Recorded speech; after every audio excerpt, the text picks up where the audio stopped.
Welcome to Africarized, where we explore the rich tapestry of African history and culture. If you want early access to videos and exclusive content or simply wish to support Africarized, consider joining our membership.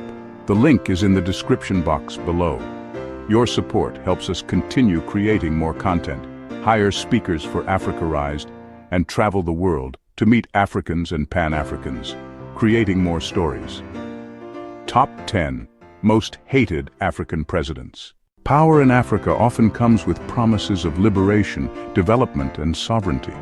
But once the speeches end and the campaign dust settles, many citizens are left grappling with the harsh reality of rising food prices, lack of jobs, vanishing freedoms, decaying institutions, and leaders who just won't let go. Across the continent, some presidents have become known for their authoritarianism, dynastic politics, and economic decline of their countries, turning public respect into resentment and hate. Here are the 10 most hated presidents in Africa. 10. Abdel Fattah el-Sisi, Egypt, rising from the ranks of the military. El-Sisi seized power in 2013, orchestrating the ousting of Egypt's first democratically elected president, Mohamed Morsi, amid a turbulent wave of protests. To some, this was a rescue mission from Islamist rule. To others, it was the death knell of the revolution they had so recently fought for in Tahrir Square. El-Sisi officially became president in 2014 and has clung tightly to the reins ever since. Thanks to carefully choreographed elections in 2018 and again in 2023. Now, 11 years into his rule, constitutional tweaks have cleared the path for him to remain in power until at least 2030. But the Egypt he governs today is not the Egypt many hoped for post-Arab Spring, and he is hated for that. He promised stability and, to an extent, delivered it. But Egypt today is suffocating under a regime where dissent is not just discouraged, it's dangerous. Thousands have been jailed, including journalists, human rights activists, students, and even social media users, accused of spreading false news or belonging to outlawed groups. Human Rights Watch paints a grim picture of a nation where torture, secret prisons, and enforced disappearances are routine tools of governance. El-Sisi supporters like to point to mega projects, the new administrative capital rising in the desert, and the expanded Suez Canal as signs of progress. But for the average Egyptian, these glittering ventures feel like distant illusions. Inflation is rampant, the local currency has been devalued repeatedly, and the gap between rich and poor has grown cavernous. Over 30% of the population now lives below the poverty line. 9. Mahamat 𝒑𝒏𝙚 Chad Mahamat. 𝒑𝒏𝙚 stepped into power with the weight of legacy across his shoulders and the people's mistrust already growing. The son of longtime ruler Idris Deby, Mahamat assumed the presidency not through an election but through a military transition in 2021 after his father was killed in battle.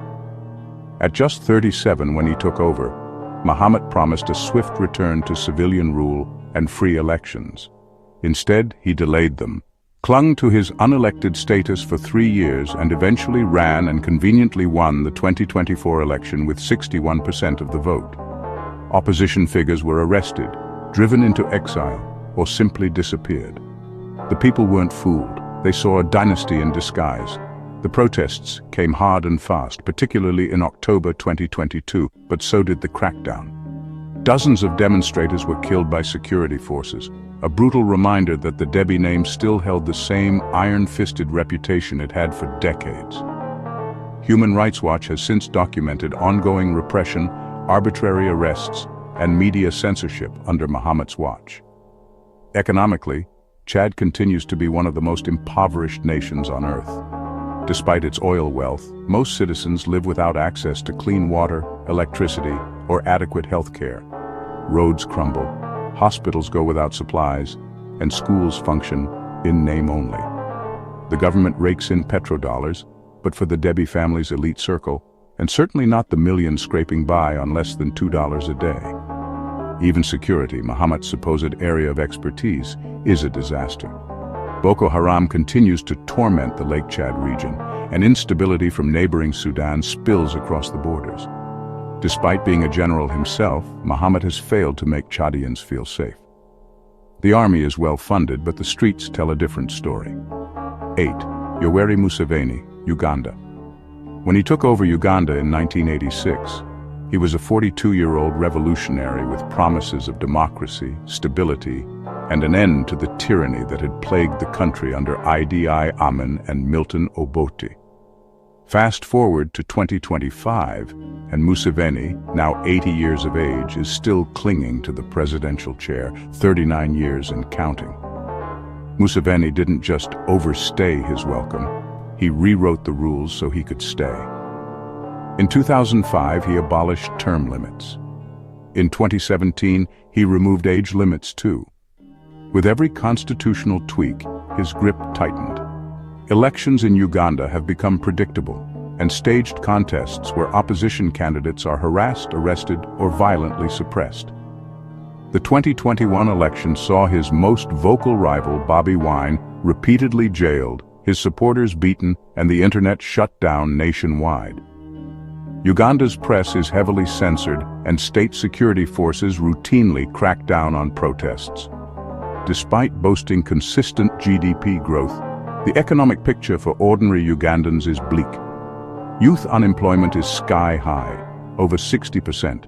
Corruption seeps into every corner of governance. Museveni's legacy looks less like that of a liberator and more like a long-reigning autocrat. 7. Paul Biya, Cameroon. At 91 years old, Paul Biya is the world's oldest head of state and perhaps more astonishingly still in office. Since November 6, 1982, he has ruled Cameroon with a blend of quiet cunning and heavy-handed control. That's 43 years of power, making him one of the longest-serving leaders not just in Africa, but in global history. For many Cameroonians, Biya's rule is less a presidency and more a geological era. Initially seen as a calm successor to Ahmadou Ahidjo, Biya soon revealed a talent for political survival. In 2008, he abolished term limits. Elections under his watch have been all about vote rigging, low turnout, and suppression of opposition voices. Biya rarely speaks, rarely travels within Cameroon, and yet his grip is iron. He spends large amounts of time in Switzerland and France, leading to the nickname the absentee president. But what truly made Biya hated is the Anglophone crisis. Since 2016, Cameroon's English-speaking regions have erupted in violence, protesting decades of marginalization by the Francophone-dominated government. Biya's response has been brutal. Thousands have died, and over 700,000 people have been displaced. Schools have been torched, civilians killed, and human rights groups blocked from investigating abuses. Meanwhile, Cameroon's infrastructure rots. Hospitals are understaffed, roads are decaying, and civil servants go unpaid for months. Despite this, Biya is worth around $200 million, owning over 20 luxury properties in France. For millions, Paul Biya represents everything wrong with African strongmen: longevity without legacy, silence in the face of suffering, and a lavish life bankrolled by a broken state. 6. Teodoro Obiang Nguema Mbasogo, Equatorial Guinea. Over 70% of the population lives below the poverty line, and child mortality is among the worst in the world. Corruption, unapologetic, institutionalized, generational corruption. Obiang and his family live like global royalty. His personal net worth is estimated at over $600 million. His son, Teodoro Nguema Obiang Mangwe, is known more for his obsession with yachts, Ferraris, and designer clothes than for any policy work.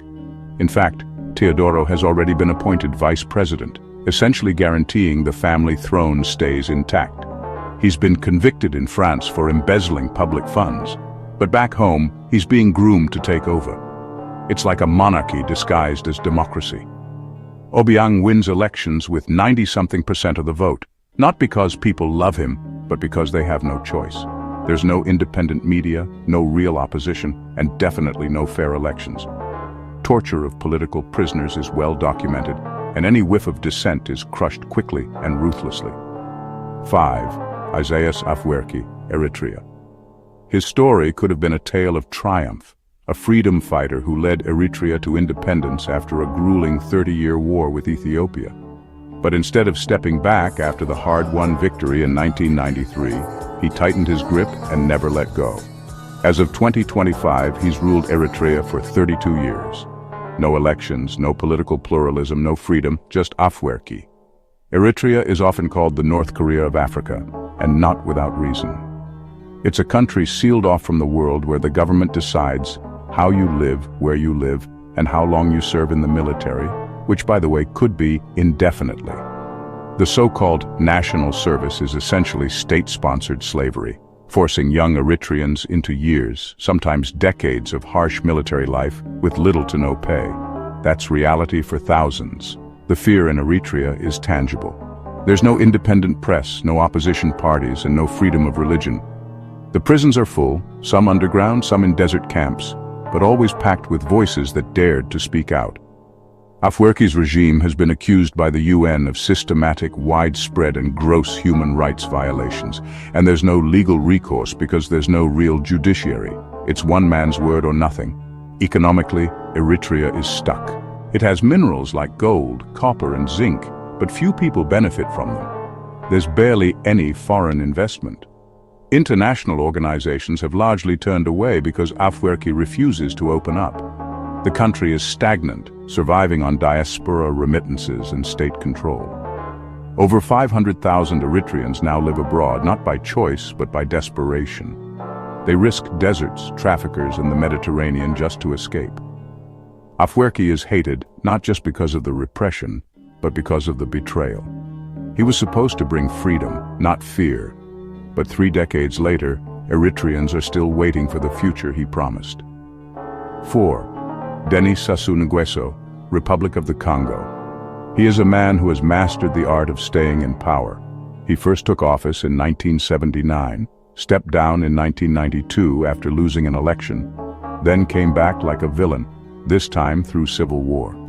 Since 1997, he's ruled the Republic of the Congo like it's his personal estate, manipulating laws, crushing dissent, and enriching himself while the nation crumbles. Congo-Brazzaville is an oil-rich country, but most of its people wouldn't know it. They live with blackouts, decaying infrastructure, and empty hospitals. Over 50% live in poverty, even though oil pumps non-stop. That wealth, instead of funding roads or schools, funds Sassou Nguesso's designer lifestyle. The man reportedly spent $1.3 million on shirts and suits in just 6 years. The worst part is that he keeps changing the rules to keep himself in office. In 2015, he altered the constitution to remove term limits, effectively resetting the clock on his presidency. People protested. Security forces responded with bullets. The next election he won, of course. Sassou Nguesso is not just hated because he's corrupt, he's hated because he refuses to leave. He's turned democracy into a game where only he holds the dice.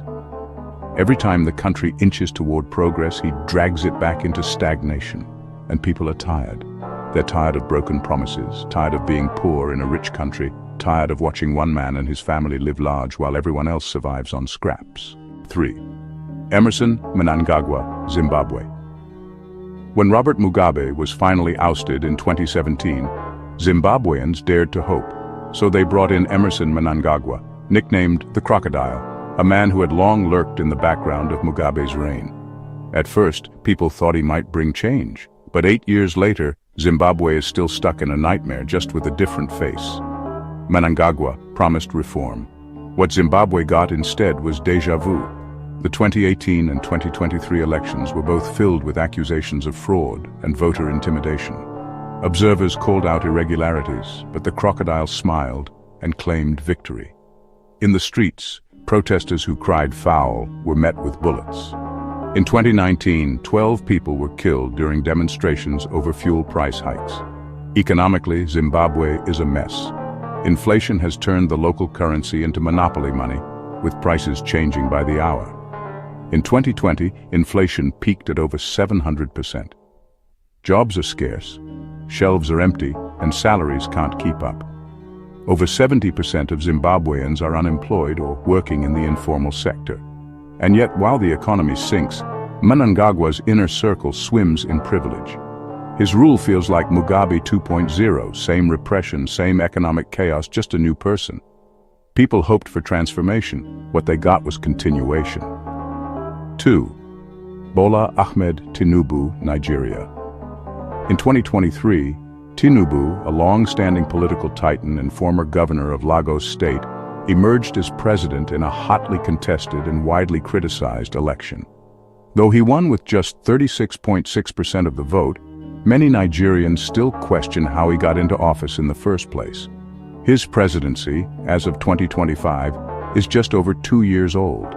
But for many Nigerians, it feels much longer because every passing day under Tinubu has come with a new burden. His campaign slogan, "Renewed Hope," now sounds like a cruel joke in marketplaces and on social media, where he is constantly mocked as the president who promised hope but delivered hardship. The economy has been one of the biggest sources of public anger.